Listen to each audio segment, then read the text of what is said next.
저희가 오늘 성막과 속죄절을 말씀을 한번 보려고 합니다. 성막 자체가 전부 여호와이신 예수님을 우리에게 예표로 그림자로 보여주는 것이다 그랬습니다. 성막 안에 예수님의 초림도, 예수님의 십자가 사건도, 그 보혈도, 죽으심도, 부활도 모든 것이 이 안에 다 들어있는 것이죠. 마치 어린아이에게 글을 읽기 전에 그림책을 먼저 보여주지 않습니까? 그림책을 보여주면서 그 안에 내용들을 설명을 해줍니다.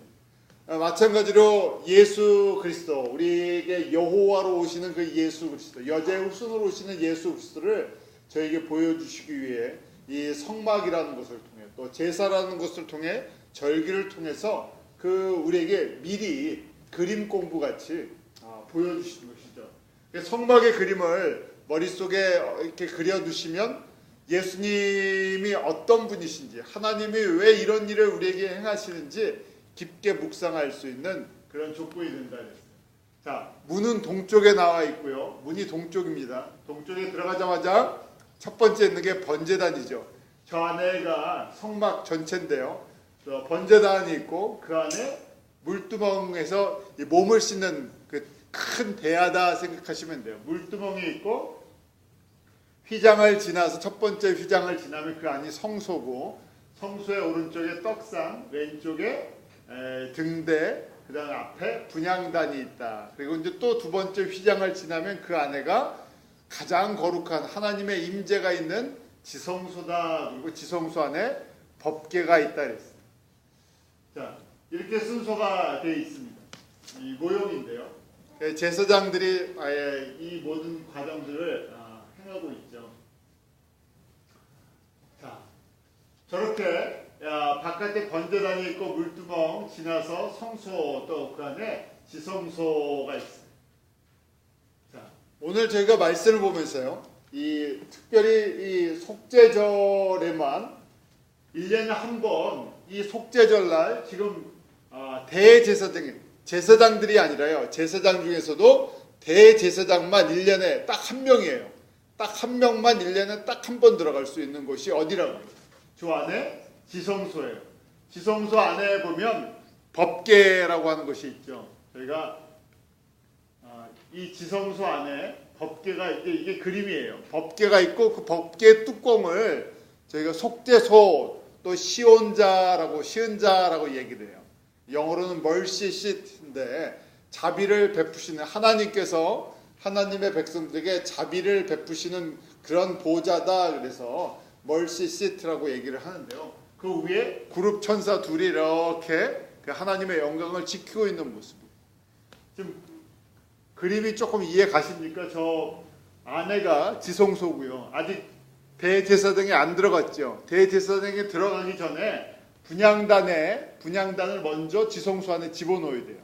그래서 그 지금 향이 올라가고 있잖아요.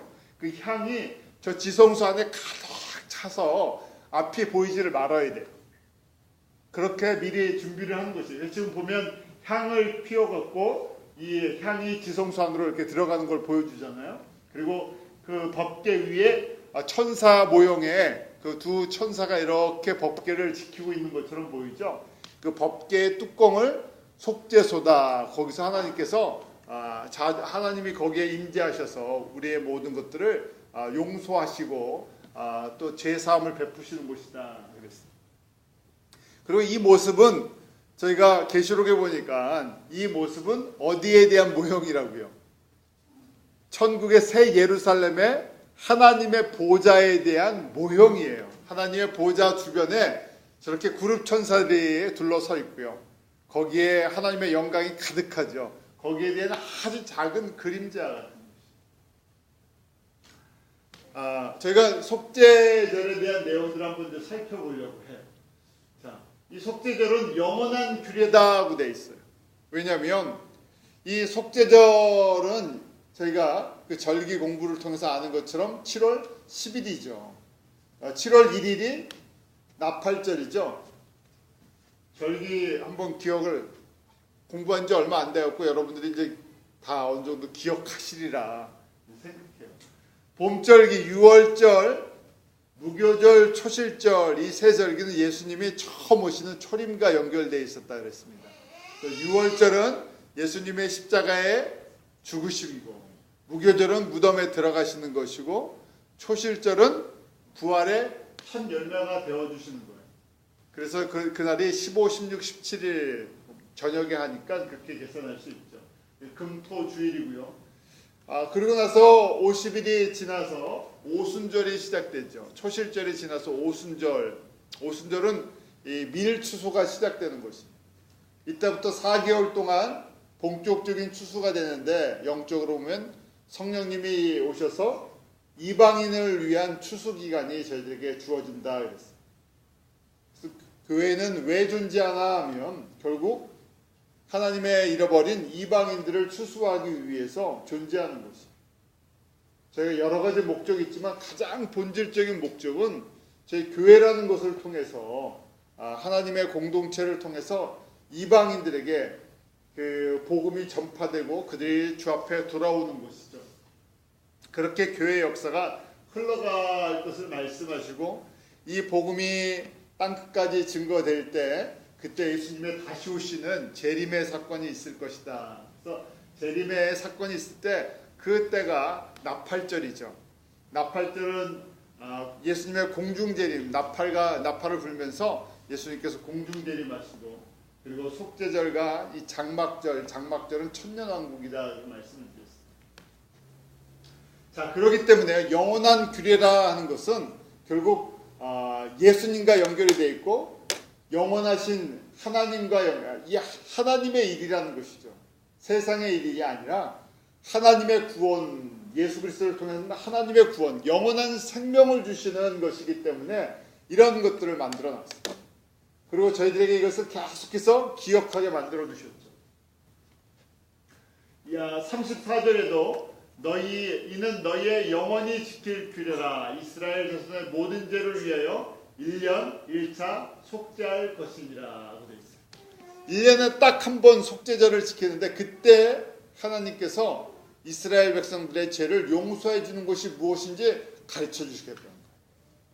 그래서 1년에 1차라는 것이 한 번, 또 누구를 통해서요? 꼭 대제사장을 통해서 이 일을 하시겠다는 거예요. 왜냐하면 대제사장, 아론이 진짜 대제사장이 아니라 진짜 대제사장은 누구세요? 예수님이 대제사장이시기 때문에 대제사장을 통해서 이 일이 이루어질 걸 저에게 보여주시는 거예요. 성막을 저희가 그냥 지식적으로 그냥 배우는 것도 좋지만요, 성막의 모든 것이, 성막의 제사나 성막의 모든 것이 예수님과 연결되어 있고 예수님을 저에게 볼 수 있는 그런 사건이라는 것을 잊지 마시기 바랍니다. 예수님만이 우리에게 영원한 생명을 주시는 참 하나님이시니까 예수님을 기억하는 이 모든 것이 영원한 규례예요. 세상의 것은 영원한 것이 없지만 예수님 안에 있는 것만 영원한 것이죠. 자, 속죄절은 구체적으로 더 무슨 날인가 33절에 나와 있습니다. 33절 한번 같이 읽죠. 시작.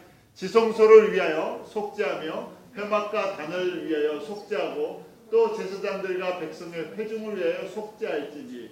결국 모든 것에 속죄하는 날이에요. 지성소도 회막도 단도 제사장도 백성도 회중도 다 모든 죄와 모든 더러움을 덮어주시고 씻어주시는 날. 예가 없는 것이죠.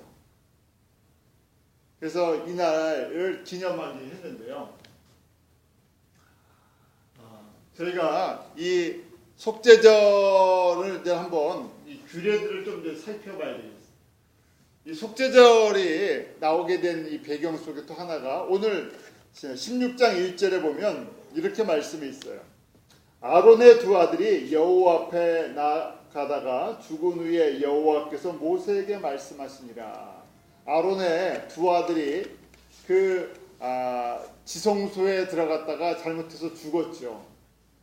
그게 이제 이 하나님 앞에 나아갈 때 죄의 문제가 해결되지 않은 상태에서 나아가면 죽는다는 것을 보여주셨습니다. 왜 죽었나? 그 이유 중에 하나가 레위기 10장 1절 2절에 나오죠. 한번 같이 읽습니다. 시작. 아론의 아들 나답과 아비후가 각기 향로를 가져다가 여호와의 명하시지 않은 불을 담아 여호와 앞에 분향하였더니 불이 여호와 앞에서 나와 그들을 삼키매 그들이 여호와 앞에서 죽은지라. 이 말씀을 보면 이게 무슨 말인가? 불을 가져다가 뭐 향로에 불을 담아다가 여호와 앞에 드렸는데 그 죽었다 이렇게 이제 돼 있으니까요. 이걸 이제 저희가 보려면 그림이 이제 그려져 있고, 자 향로에 불을 담아다가 여호와 앞에 드렸다는 게 저렇게 드렸다는 거예요. 근데 저건 누구만 하는 거라고요? 대제사장만 해야 돼요. 딱 한 명이에요. 아무리 본인들이 제사장이라고 해도 이건 못해요. 그리고 다른 제사장은 저 안에 들어갈 수가 없어요. 들어가면 죽게 돼 있어요. 죽는다고 말씀하셨고, 그리고 아론의 그것도 대제사장의 아들들도 이 명령에 불순종해서 죽는 걸 보여주시죠. 그런데요, 또 불도요, 아무 불을 쓰는 게 아니라 저 번제단의 불을 쓰게 돼 있어요.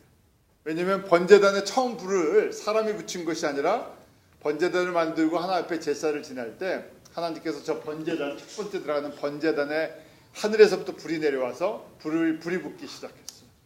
그러면서 제사장들에게 뭐라고 말씀하십니까? 이스라엘 백성들에게 이 불을 꺼뜨리지 말고 이 불로 제사를 지내라는 거예요. 하나님께서 이 불도 성결케 구별하셨어요. 저희가 많은 것들 생각해요. 이 불은 무슨 불인가? 하늘에서 내려온 불, 또 성령의 불이라고 생각할 수 있죠. 우리 가짜 불은 얼마든지 만들어낼 수 있어요. 우리 사람도 불을 만들어내잖아요. 그런데 사람들이 만들어낸 불로 구원의 역사가 일어나지 않고요. 복음이 증거되지 않는다는 것을 저희가 보여주세요. 우리를 새롭게 하고 우리를 정결케 하는 것은 예수님의 피와 이 성령의 능력인데, 성령의 능력을 사람들이 흉내를 낼 수 있죠. 불을 만들어내는 것처럼. 그런데 그 불을 하나님께서 원치 않으신다는 것을 이 사건을 통해서 보여주죠. 여기서 번제단의 바깥에 있는 번제단의 불로 이 향로에다가 불을 붙여서 제사장이 이렇게 가지고 들어와서 지성소 안으로 그걸 들여보내야 된다는 얘기예요. 그런데 꼭 누가 해야 된다고요? 대제사장만. 대제사장만이 이러한 권세가 있는 것이죠. 왜냐하면 우리 예수님과 대제사장이 예수님을 상징하기 때문에 그래요. 그런데요, 누가요? 아론의 아들 나답과 아비후가 그걸 심각하게 생각하지 않은 거예요. 자기들이 그래도 대제사장의 아들들 후계자라는 거예요. 조금 있으면 자기가 대제사장이 되는 사람들이다 이렇게 생각하니까요. 아버지 백 믿고 하다가 어떻게 된 겁니까? 교만해서 죽은 거예요. 이건 누구 백 믿고 하면 안 되고요. 전적으로 하나님의 은혜로 맡아서 하는 사명이라는 것이죠. 그래서 불이 여호와 앞에서 나와 그들을 삼키면 그들이 여호와 앞에서 죽은지라. 그러게 지성소에 들어가기에는 항상 두렵고 떨리는 마음이 있어요. 대제사장이라고요. 거기에 문제가 있는 상태에서, 죄가 있는 상태에서 누구든지 들어가면 죽는 곳입니다. 그러기에 오늘 말씀에 보면 16장 2절에 보면 여호와께서 모세에게 이르시되 내 형 아론에게 이르라 성소의 장이라는 게 휘장이에요. 커튼, 문. 성소 안에 있는 두 번째 휘장 안에 법궤위 속죄소 앞에 무시로 들어오지 말아서 사망을 면하라 되어 있죠.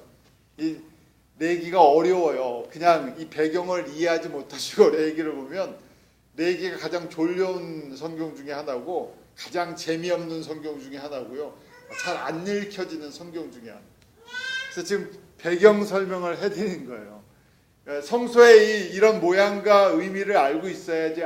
지금 이 말씀이 여호와 하나님께서 모세에게 말씀하시기를 아론에게 얘기하라는 거예요. 대제사장인 아론도 함부로 들어오면 죽는다는 얘기예요. 아무리 대제사장이라도. 그래서 휘장한 이 법궤가 있는 지성소 안에 들어오려면 아무 때나 아무런 방법으로 들어오지 말고 이렇게 해서 들어오라고 가르쳐 주시는 거예요. 근데 그렇게 들어오는 날이 무슨 날이라고요? 속죄절. 속죄절을 제가 영어로 뭐라 그런다고 했죠? 이 미국에서 뭐라고 부른다고 그랬습니까? 욤키퍼라고 돼 있죠. 원래 히브리 말이에요. 욤은 데이고 키퍼는 덮는다. 죄를 용서해 주는 날, The Day of Atonement라고 해서요. 이 죄를 이 덮어주는, 용서해 주시는 날. 3절에 보면 성소에 들어오려면 아론이 대제사장이 성소에 들어오는 방법을 가르쳐 주세요. 첫 번째 보면 숫송아지로 속죄 제물을 삼고, 잘 기억하셔야 돼요. 숫송아지 한 마리가 필요하다는 거예요. 속죄 제물을 삼고 수양으로 번제물을 삼고 거룩한 세마포 속옷을 입으며 세마포 고이를 살에 입고 세마포 띠를 띠며 세마포 간을 쓸지니 이것들은 거룩한 옷이라. 물로 몸을 씻고 입을 것이며, 지금 이 말씀대로 이 물두멍에서 몸을 깨끗이 씻은 다음에 구별된 옷을, 속옷부터 겉옷까지 다 구별된 옷을 입으라는 얘기. 거룩한 깨끗하게 준비된 옷을 잘 입고, 그 다음에 일단 이 제물이 필요하다는 거예요. 대제사장을 위해서, 이 대제사장과 대제사장의 가족들이요. 내가 백성들을 위해서 들어가려고 했는데 누구에게 문제가 있다는 얘기예요. 아론에게도 제사장인 아론과 아론의 가족들도 다 똑같이 누구라고요? 죄인들이라는 얘기예요. 너의 죄의 문제가 해결되지 않고 나에게 올 수 없다는 얘기예요. 아무리 네가 대제사장 지도자로 뽑힘을 받았어도 너도 똑같이 하나님의 보시기에는 어떤 사람들이라고요? 죄인들이라는 얘기예요. 이게 저에게 주시는 메시지죠. 저희가 하나님 앞에 나아갈 때 우리가 신앙생활을 이만큼 했기 때문에, 또 저 같은 경우에 목사기 때문에 그것이 우리의 죄를 용서해 주지 않는다는 얘기. 거꾸로 더 어떤 모습이 필요합니까? 주님의 은혜와 보혈의 능력에 내가 이 덮임을 받는 그런 신앙생활을 해야 한다. 그러니까 좀 옷을 봐도 그렇지 않습니까? 4절에 보면 무슨 옷이 이렇게 복잡한가 그러는데 그 정도로 복잡한 게 설명을 해주고 있죠. 속옷, 내복, 속옷 다 했어요. 그냥 입는 것도 아니고 씻고 입어야 돼요. 당연하죠. 저희가 샤워하고 깨끗한 옷 입어야 되잖아요. 그것처럼 하나님 앞에 나가려면요, 속사람이 깨끗하게 씻김을 받아야 되는데, 물로 씻는 것이 아니라 무슨 물로요? 성령의 새롭게 하신가 예수 그리스도의 보혈의 능력으로 씻어져야 돼요. 주님께서 그것까지 다 보신다는 거예요. 그러고 나서 제사장과 자신과 제사장의 가족들을 위해서 제물 2개가 필요한데, 그것이 첫 번째 숫송아지 한 마리가 필요한데, 숫송아지는 속제물이래요. 그리고 나서 수양은 번제물로 또 필요하다. 우리 11절부터 14절까지 한번 같이 읽어볼까요? 천천히 시작. 아론은 자기를 위한 속죄제의 숫송아지를 드리되 자기와 권속을 위하여 속죄하고 자기를 위한 그 속죄제 숫송아지를 잡고 향로를 취하여 여호와 단 위에서 피운 불을 그것에 채우고 또 두 손에 곱게 간 향기로운 향을 채워가지고 장 안에 들어가서 여호와 앞에서 분향하여 향연으로 증거기에 위 속죄소를 가리우게 할지니 그리하면 그가 죽음을 면할 것이며 그는 또 숫송아지의 피를 취하여 손가락으로 속죄소 동편에 뿌리고 또 손가락으로 그 피를 속죄소 앞에 7번 뿌릴 것이며. 무슨 말씀인지 알겠죠? 대제사장과 권속이 가족이죠. 자기와 자기 가족들을 위해서 먼저 이 정결한 이 죄사함 받는 게 필요하다는 얘기. 그래서 숫송아지를 먼저 잡으라는 얘기. 숫송아지를 잡아서 그 피를 담아갖고 가는 거예요. 피를 담아갖고 피를 갖고 가고 또 향로에다가 향을 피워서 들어가기 전에 언약궤 그 법궤 위에 속죄소가 연기로 가득 채워져서 하나님의 은혜로 우리의 그 허물과 죄를, 제사장의 허물과 죄를 덮어주는 그 은혜가 있어야 한다는 거죠. 그러고 나서 그 피를 갖고 와서 어떻게 하라고요? 속죄소, 지금 법궤 위 속죄소 동편에 피를 뿌리고 또 손가락으로 속죄소 앞에서 7번 뿌리라는 얘기예요. 우리의 죄를 씻겨주는 것, 우리의 죄를 덮어주는 것, 여호와이신 예수님의 피밖에 없다는 거예요. 7번 뿌려주죠. 그것만이 우리를 덮어준다는 거예요. 이렇게 이게 이제 속죄소 뚜껑이에요. 지금 이게 법궤와 법궤 위에 속죄서 뚜껑이고 뚜껑 위에 무슨 그림이 있습니까? 천사 둘이 날개로 이렇게 덮고 있는 거예요. 이 모양이 하나님의 보좌 모양이에요. 하나님의 보좌가 이렇게 그룹 천사들이 하나님의 영광을 덮고 있다는 얘기예요. 저에게 그림 공부하는 거예요. 이건 그림 공부고 그 다음에 요한계시록은 진짜 그 모든 모습을 저에게 보여주는 거죠. 나중에 저희가 새 예루살렘에 들어가서 하나님의 임재 앞에 하나님의 앞에 가면 저런 이건 이제 모형이고요. 저런 영광의 모습으로 가득 찬다는 얘기예요. 자, 두 번째는요. 이제 대제사장이 자기의 죄 사함을 받고 나서 이제 나와서요. 씻고 다시 백성들의 죄를 위해서 들어가는 거예요. 16장 5절에 보면 이스라엘 자손의 회중에게서 속죄 제물을 위하여 수염소 둘과 번제물을 위하여 수양 하나를 취할지니라. 아까 수양 하나는 취했고요. 이제 또 뭐가 필요합니까? 염소 2마리가 필요해요. 이제 염소 2마리가 필요한데요. 그 염소 2마리는 백성들의 죄를 속죄하기 위한 속죄 제물이에요. 이건 어떻게 하냐면요. 한 마리를 먼저 잡는 거예요. 한 마리를 속죄 제물로 잡아요. 16장 15절 한번 같이 읽어볼까요? 시작. 또 백성을 위한 속죄제 염소를 잡아 그 피를 가지고 장 안에 들어가서 그 숫송아지 피로 행한 같이 그 피로 행하여 속죄소 위와 속죄소 앞에서 뿌릴지니. 제사장과 제사장의 가족을 위해서는 숫소를 잡았죠. 근데 백성들을 위해서는 수염소를 잡아서 똑같이 그 피를 가지고 가서 동편에 뿌리고 속죄소 앞에서 7번 뿌리라는 거예요. 그래야 용서함을 받는다. 결국 이 숫염소의 피도 예수님의 보혈, 예수님의 피를 상징해 주고 있죠. 그러면서요 17절에 보면 그가 지성소에 속죄하러 들어가서 자기와 그 권속과 이스라엘 온 회중을 위하여 속죄하고 나오기까지는 누구든지 어디에요? 회막에 가지 못합니다. 모세가 시내산에서 여호와를 만날 때, 예수님을 만날 때 그 주변에 아무도 못 오게 해놨죠. 똑같은 거. 하나님의 임재 앞에 거룩함 가운데 나아갈 때 주변의 모든 것들을 정리시키죠. 죄 있는 사람들이 들어오면 어떻게 되기 때문에? 죽기 때문에 그렇죠.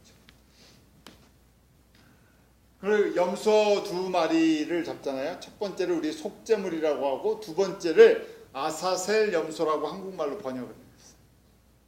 그 아사셀 염소라고 하는데 그 두 번째 염소는 죽이지 않습니다. 죽이지 않고요. 그 영어로는 스케이프고트라고 얘기해요. 뭐냐면 죄를 그 염소가 다 뒤집어 쓰고요. 사람이 끌고 사람들의 인적이 없는 광야로 들판으로 끌고 가서 풀어놔요. 그리고 그 죄를 짊어지고 사라지는 거예요. 그 내용이 레위기 16장 8절에 있는데 우리 한번 8절, 9절, 10절 한번 같이 읽어볼까요? 8절, 9절, 10절입니다. 시작. 두 염소를 위하여 제비뽑 때 한 제비는 여호와를 위하고 한 제비는 아사셀을 위하서 할지니요.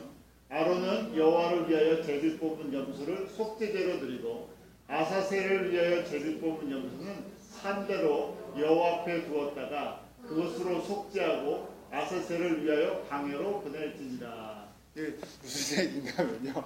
한 마리는 죽여서 피를 흘려서 그 피를 가지고 지성소 안에 들어가서 뿌리라는 얘기고요. 속죄 제물로. 한 마리는 저희가 그래서 아사셀이라는 거예요. 한 마리는 놔뒀다가 대제사장이 그 염소에게 안수를 해요. 뭐냐면 모든 이스라엘 백성의 죄가 이 염소에게로 다 전달됐습니다 하는 거예요. 그 대속제물이라 그러죠. 다 이 염소가 우리의 죄를 다 짊어졌습니다. 그리고 끌고 나가서 광야에서 내보내는 거예요. 그 어디가 이게 어디로 가는데 어디에 갔는지 모르고요. 또 돌아오지도 못해. 저희가 이 사건을 보면서 예수님께서 골고다에서 십자가를 지시고 우리의 모든 죄를 다 짊어지셨죠. 짊어지시고 죽으시는 모습. 그리고 또 죽으신 다음에 3일 만에 부활하시잖아요. 부활해서 우리에게 찾아오시는 그런 모습이죠. 그 21절에 아론은 두 손으로 산 염소의 머리에 안수하여 이스라엘 자손의 모든 불의와 그 범한 모든 죄를 고하고 그 죄를 염소의 머리에 두어 미리 정한 사람에게 맡겨 광야로 보낼지니 염소가 그들의 모든 불의를 지고 무인지경에 이르거든 그는 그 염소를 광야에 놓을지니라. 우리의 모든 죄를 담당하시고 짊어지고 가시는 예수님의 모습을 이 염소에서 발견하는 거예요. 참 이걸 보면서요, 물론 이걸 다 준비하시고 계획하시고 하신 분이 여호와이신 하나님, 우리 예수님이시니까요. 내가 이렇게 사람들의 죄를 담당하고 짊어지고 갈 것을 이렇게 그림으로 보여주시는 거예요. 지금 이런 모습이에요. 대제사장이 염소의 머리에, 산 염소의 머리에 그렇게 안수를 해서 저걸 풀어주는 거예요. 지금 이걸 영어로 스케일코트라고 얘기를 하죠. 이거는 영어에 쓰는 표현이에요. 스케일코트 하면 미국 사람들은 다 이게 무슨 말인 줄 알아요. 그러니까 저런 이 레이기에 속죄제를 배경을 안 되는 것이 아니라 영어로 스케일코트 하면요, 누가 바가지 쓰고요, 누가 대신 다 죄를 담당하는 거예요. 쉽게 말해서 한국에서 무슨 그 사고가 나면요, 누가 어떤 정치권에서 사고가 난다. 그러면 누가 책임을 져야 되잖아요. 이 부정부패 때문에 문제가 심각해졌다. 그러면 국무총리가 이게 다 내 죄입니다. 내가 잘못해서 내가 다 죄를 담당하고 제가 사임하겠습니다. 그렇게 얘기를 하죠. 그게 이제 스케일코트예요. 그러면 좀 그래도 양심적이죠. 그러면 진짜 실세들은 다 숨고요. 저 밑에 있었던 한 사람, 저 사람이 실무 담당자인데 저 사람이 무슨 사고가 일어났다 하면 저 사람이 다 일을 저지른 거다 해갖고 그 사람한테 죄를 다 뒤집어 씌워갖고 그 사람이 혼자 감옥에 가요. 그러면 그 사람이 스케일코트가 돼요. 미국에서는 종종 그래요. 왜냐면 사건이 터지면 누군가 책임을 져야 되는데 책임지고 싶진 않잖아요, 누구나. 그래서 죄를 뒤집어 씌우는 그 당하는 사람이 스케일코트가 됩니다. 당해보면 억울하지만요, 항상 저 사건이 있어요. 그러고 나서요, 이렇게 수양과 또 수송아지와 수염소를 잡고 또 그 아사셀 염소를 광야에 끌고 갔던 이 모든 사람들이 그 일을 행한 다음에 정결의식을 해요. 23절을 보면 아론은 회막에 들어가서 지성소에 들어갈 때 입었던 세마포 옷을 벗어 거기 두고 거룩한 곳에서 물로 몸을 씻고 자기 옷을 입고 나와서 자기의 번제와 백성의 번제를 드려 자기와 백성 위에 속죄하고 다 한 다음에 그 옷도 정결케 해야 된다는 거죠. 몸도 정결케 하고요. 속죄제 희생의 기름을 단에 불사를 것이요 염소를 아사셀에게 보낸 자는 옷을 빨고 물로 몸을 씻은 후에 집에 들어올 것이며, 아사셀 염소를 끌고 갔던 그 사람도 바로 그냥 못 들어오고요. 지금 보니까 옷을 빨고 물로 몸을 씻은 후에 그 다음에 이스라엘 사람들 진영에 들어올 수 있다는 거예요. 커뮤니티에 못 들어온다는 거예요. 또 그러면서 속죄소 수송아지 속죄제 염소의 피를 성소에 들여다가 속죄하였은즉 그 가죽과 고기와 똥을 밖으로 내어다가 불사를 것이다. 그러니까 피는 썼고요. 나머지 고기와 나머지 내장 이런 똥 이런 모든 것은 진 밖으로 나가서 태워 없애야 된다. 더러웠던 것들, 부정한 것들은 다 태워서 없애야 된다는 것을 저에게 보여주죠. 그러니까 저희가 예수님을 만나고 예수님께서 우리의 모든 것들을 덮어주신 그 은혜를 알고 나서요, 더러운 것들은 어떻게 해야 된다고요? 자꾸만 버리고 태워버린다 그러죠. 계속해서 성령의 불로 우리 이걸 태워버리고요, 성결의 능력을 우리가 회복해야 하는 것이 얼마나 중요한지 지금 속죄절 제사 속에서 보게 되죠. 속죄절의 한번 의미를 한번 생각해 보려고 해요. 속죄절의 도대체 무엇인가 하는 것이. 히브리서 9장 9절 10절에 보면 현재까지의 비유다고 되어 있어요. 현재까지의 비유다 그랬으니까요, 패러블, 그림자라는 얘기죠. 뭐에 대한? 예수님과 예수님의 피의 사건, 십자가의 사건에 대한 이거 그림자라는 얘기. 그러니까 뭐라고 되어 있습니까? 너희가 드리는 예물과 제사가 섬기는 자로 그 양심상 온전케 할 수 없다. 그림자니까요. 아무 능력이 없다는 얘기. 실체를 좀 인식하라. 실체가 올 텐데, 진짜가 올 텐데, 진짜가 오기 전에 그림자를 보면서 그 실제를 좀 기다리고 사모하고 바라보라는 얘기. 그 그림자를 아무리 지켜봐야 거기에는 별다른 능력이 없다는 얘기. 사람들은요, 그래 자꾸만 이 그림자를 섬기는 그런 모습이 있어요. 그림자가 이 의미를 잃어버리죠. 이스라엘 사람들이 처음에 이렇게 성막과 속죄제를 주셨을 때는 그 의미를 알고 있었어요. 근데 시간이 흘러가면서요, 이것이 자꾸만 이제 제도화가 돼요. 전통이 되고 제도가 만들어지죠. 이 속죄제를 지금도 이스라엘 사람들이 가장 큰 절기로 지키고 있습니다. 몇 년이 흘렀는데요. 이걸 언제 주셨어요? 모세 때 주셨으니까 모세부터 예수님까지가 1500년이에요. 그 다음에 예수님부터 지금까지가 2000년이에요. 이스라엘 사람들이 이걸 얼마를 지키고 있다고요? 3500년을 지키고 있어요. 대단하죠? 3500년이라는 것을 전통을 만들었어요. 전통 속에서 이걸 이제 아예 제도화해놨어요. 왜냐면 이건 어디 가서 지켜야 되냐면요, 꼭 성전에서 해야 돼요. 그 다음에 뭐가 꼭 필요하다고요? 동물의 피가 필요해요. 근데 성전이 주후 70년에 무너진 다음부터 성전에서 동물을 잡아서 제사를 못 드리고요, 회당에서 약식으로 드려요. 피가 없는. 그런데도 3500년을 하다 보니까 이것이 전통이 이제 제도화됐어요. 지금 지키는 사람들은 이 의미를 하나도 몰라요. 단지 제가 전에 한번 설명드렸었죠. 제일 큰 절기로 지키는데요, 지금 욤키퍼가 이스라엘 사람들, 지금 유태인들이, 전 세계 유태인들이 가장 큰 절기를 지켜요. 가을에. 왜 지킨다 그랬습니까? 이 전통이 제도가 됐어요. 그 가느다란 의미만 하나 남아있어요. 무슨 의미요? 1년 동안 지은 죄를 다 용서해 주는 날이다. 그래서 7월 1일이 나팔절인데 로시아샤나 새해가 시작된다 그랬죠. 새해가 시작되는데 하나님 앞에 복을 받으려면요, 지은 죄가 있으면 복을 못 받으니까 1년 동안 지은 죄를 용서를 받아야 돼요. 그러니까 나팔절 때 탁 불러 모으면요, 그 다음부터 일주일 동안 금식을 하는 거예요. 금식하고 회개하고, 그러고 나서 잘 보여야 돼요. 그러면 어떻게 된다고요? 그 생명책에 1년 동안 지은 죄를 용서해 준다니. 그러면 하나님이 그 용서해 준다고 그렇게 믿는 거예요. 1년 동안 지은 죄를. 그러고 나서 복을 받는데, 지은 죄가 많으면 줄 복이 없는데, 지은 죄가 용서함을 받으면 그 책의 생명책에 줄 복들이 이제 생긴다는 얘기죠. 그래서 1년 동안 제일 큰 절기를 지켜요. 실제적인 이 안에 여호와의 피와 그 하나님의 구원과 하나님의 이런 건 다 사라져 버리고요, 이 땅에서 어떻게 보면 복받는 신년이 돼서 신년 복잔치 같이 돼버립니다. 3500년 동안 지켜오면서.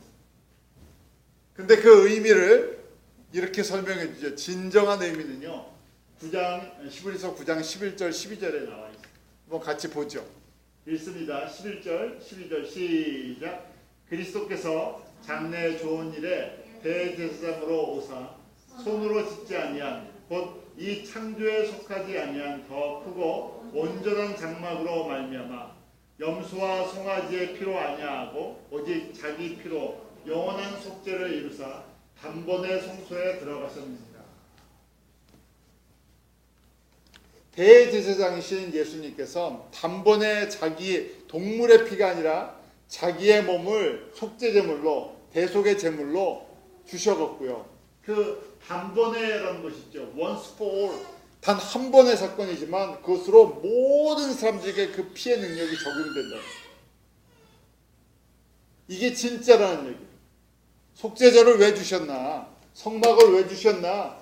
단번에 내가 한꺼번에 이 모든 문제를 해결하시겠다. 누구의 필요요? 자신의 필요, 하나님의 필요요. 이걸 알게 해주시기 위해서 저희들에게 이렇게 가르쳐 주셨는데 지금도 지켜도 모르고요. 그 다음에 이게 제도를 지키면 복을 받는다고 생각해요. 저희도 마찬가지죠. 신앙생활을 오래 하다 보면요. 저희도 어떤 하나님의 말씀을 전통을 만들어요. 좋은 전통도 만들고요. 그런지 전통이 만들어지고 이게 제도화가 돼요. 굳어진다는 얘기예요. 그러면 어떤 제도를 잘 지키면 복을 받는다고 생각해요. 그 안에 깊은 의미를 잊지 못합니다. 그래서 저희가 주일 성수해야 한다. 또 뭐 11조를 드려야 된다. 뭐 해야 한다. 뭐 해야 된다. 안식일을 지켜야 된다. 뭘 해야 된다. 그게 좋은 의미예요, 사실은. 그런데 그 안에 있는 깊은 영적인 의미는 잘 모르고요. 이거 해야 뭐 한다고요? 주일 지키고 봉사하고 뭐 11조 생활하고 뭐 하면 뭐 한다고요? 그러면 별 차이 없어요, 유대인들이랑.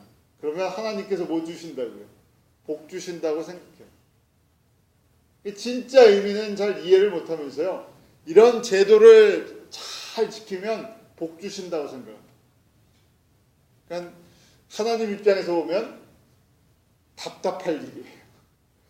내가 너희를 얼만큼 사랑하고 내가 너희를 구원하기 위해서 어떤 준비를 했는데 그걸 기억하라 그랬더니 다 잊어버리고 형식은 잘 만들어 놓고 이거 하면 세상에 복 받는 줄 알고 그냥 그것만 하는 거예요.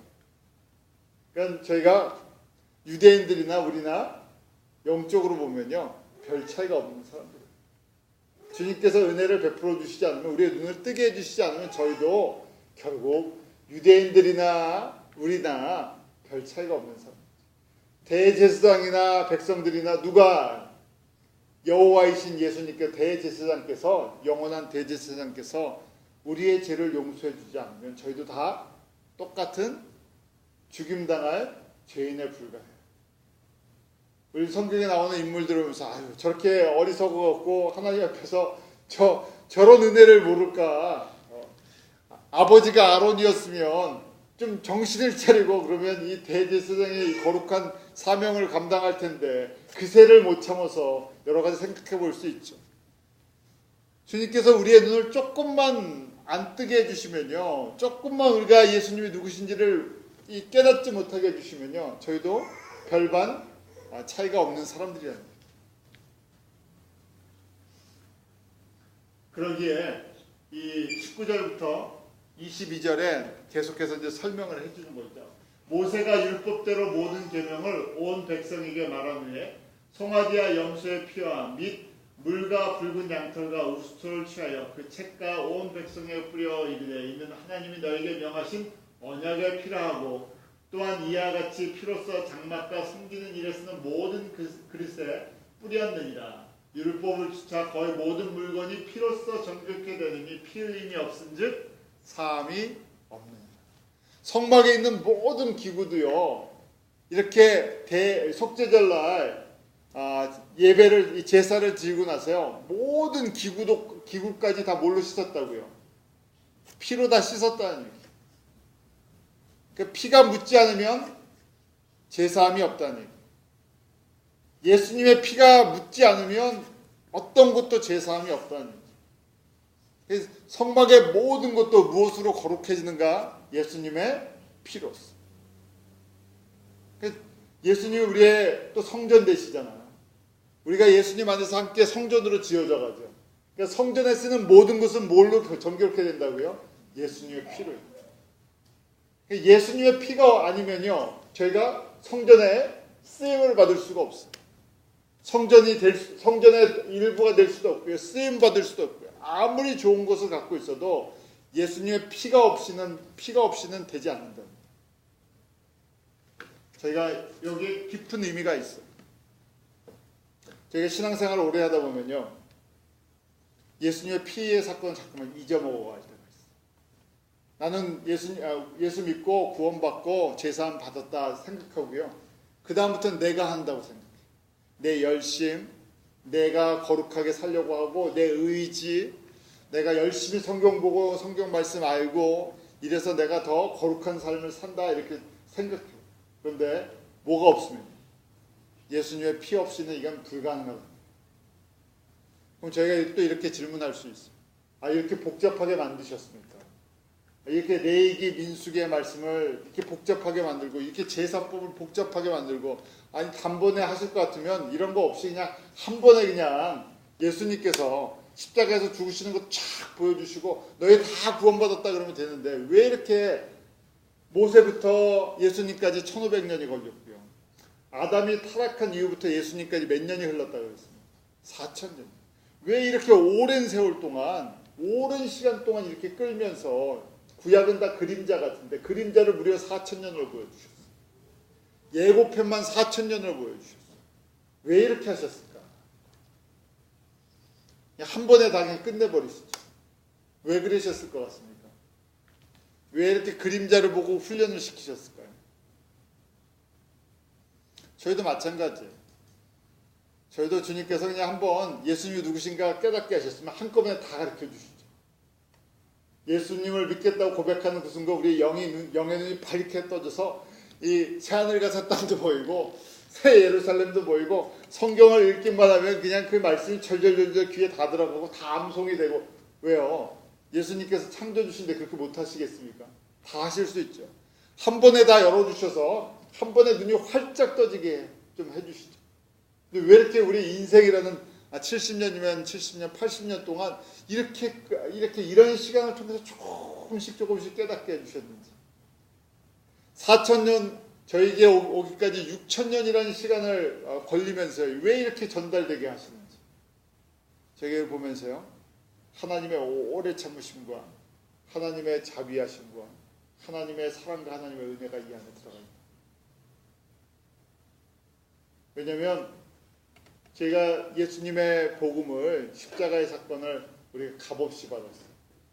그 가치를 저희가 잘 모를 때가 있죠. 거저 받았습니다. 누구든지 예수 그리스도의 이름을 믿는 자는 구원을 얻으리라 그래서 제가 예수님을 나의 주 나의 하나님으로 믿습니다 고백했어요. 그런데 그것이 얼만큼 준비된 하나님의 선물인지 값을 못 느낄 때가 너무 많아요. 저에게 이런 것을 훈련시켜 주시면서요, 이 값이 얼마나 큰 값인가 하면 인류 전체 역사가 이 안에 들어가 있는 값이. 예수 그리스도의 그 십자가의 사건과 그 보혈은요, 하나님께서 하나님의 이 피조물 전체를 걸고 만드신 작품. 그래서 저희가 이런 거 하나씩 지킬 때 이스라엘 사람들에게 그걸 훈련시켜 주신 거예요. 영원한 규례로 예수님 오실 때까지 1500년 동안 지키면서 이게 하나님의 얼만큼 너희들을 사랑하고 얼만큼 오래 참아주시고 이 안에 하나님의 인자하심이 얼마나 큰 건지 너희 좀 깨달아 하려는 얘기. 이걸 지킬 때마다 난 너희들에게 이렇게 나의 사랑을 가르쳐주고 싶은데 하나님 수준으로 이야기를 하면요, 하나님 수준으로 한꺼번에 하시면 누가 깨닫지 못하니까요. 저희가 깨닫지 못하니까 저희들한테 조금씩 무려 4000년 동안 가르쳐 주시고 4000년을 이스라엘이라는 민족을 통해서 그렇게 가르쳐 주셨는데도요, 깨닫는 사람이 적어요. 그렇게 은혜를 주셨는데 눈이 조금씩 뿐이 안 떠져요. 이게 사람의 한계성입니다. 우리가 갖고 있는 한계성. 주님을 평생 의지하고 사랑하고 섬긴다 그러는데도 주님에 대해서 아는 것이 별로 크지도 않아요. 그리고 자칫 잘못하면 쉽게 넘어지는 존재. 그래서 저희가 정말 우리가 믿음이 좋다 하는 것은요, 이 주님의 이런 사랑을 갖다가 날마다 주님께서 나를 위해서 이렇게 귀한 선물을 준비하셨는데 이게 자체가 너무 감사한 거예요. 그냥 불평할 것도 없고 원망할 것도 없고요. 제일 인생 속에서 귀한 것이 무엇인가?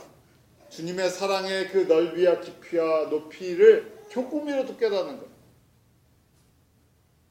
그러면 사람들을 갖다 저희가 평가할 것도 없어요. 왜요? 거기이기 때문에. 대제사장이나 대제사장의 아들들이나 백성들이나 어디 가면 다 죽어요. 지성소가 어느 곳인데요. 하나님의 임재 앞에 가면 다 죽을 존재라는 얘기예요. 학벌 갖고 신앙 경륜 갖고 직분 갖고 가면 어떻게 된다고요? 다 죽을 존재들인데 거기서 뭐 하고 있어요? 싸우고 있어요. 누가 더 높냐, 누가 더 많이 가졌냐, 누가 더 뭐 오래 했냐, 뭐 했냐 해봐야 다 주님의 그 보혈로 용서함을 받지 못하면, 피로써 용서함을, 제사함을 받지 못하면 다 죽을 존재들. 그러니까 제가 이 안에 뭐 교회도 그렇고 성도들의 삶 속에서도 이 하나님의 은혜를 알지 못하면 다 도토리 키재기에 우리의 시간을 다 쏟고 있죠. 왜 피를 흘려주셨어요? 피를 흘려주신 것은 그 사랑을 받은 사람들이 값없이 받았으니까. 이게 얼마나 귀한 선물인지 알고 언제까지요? 다시 오실 나팔절 때 다시 오시잖아요. 그때까지 주님의 이 피의 놀라운 이 권세와 은혜를 전달해 주는, 그것이 무슨 절이라고요? 성막과 속죄절. 이렇게 그냥 단순하게 좀 내용을 아는 것으로 끝나지 않고, 그래서 이거 하나씩 하나씩 볼 때마다 하나님의, 우리가 이 선물이라 그러잖아요. 구원은 선물이라 그러는데 은혜로 받은 선물인데 이게 얼마나 큰 선물인지 한번 깊게 묵상할 수 있는 시간이 되기를 원합니다. 기도하겠습니다. 하나님 아버지, 저희들에게 구약의 그 성막의 모습들, 또 그 안에 지성소에 들어가는 속죄절의 날들을 이스라엘 백성들 통해서 저희로 알게 해주심을 감사합니다. 주님, 이스라엘 사람들이나 우리나 대제사장이나 백성들이나 다 주님 앞에 범죄한 죄인에 불과합니다. 우리가 우리의 신앙을 자랑하지 않게 하시고 우리의 열심을 자랑하지 않게 하시고 오직 그 어린 양 예수 그리스도의 그 보배로운 피로써 죄사함 받고 덮임을 받고 하나님 보좌 앞에 나아갈 수 있는 그런 권세를 얻은 사람들입니다. 우리를 사랑하시되 그 모든 것을 주시기까지 사랑하신, 우리의 온 인류 역사를 통해서 주신 하나님의 구원의 선물의 그 가치를 저희로 날마다 묵상하게 하시고 겸손히 주님 앞에 무릎 꿇게 하여 주시옵소서. 저희가 더 겸손하기 원합니다. 주님의 그 말씀과 주님의 피로 더 거룩해지기 원합니다.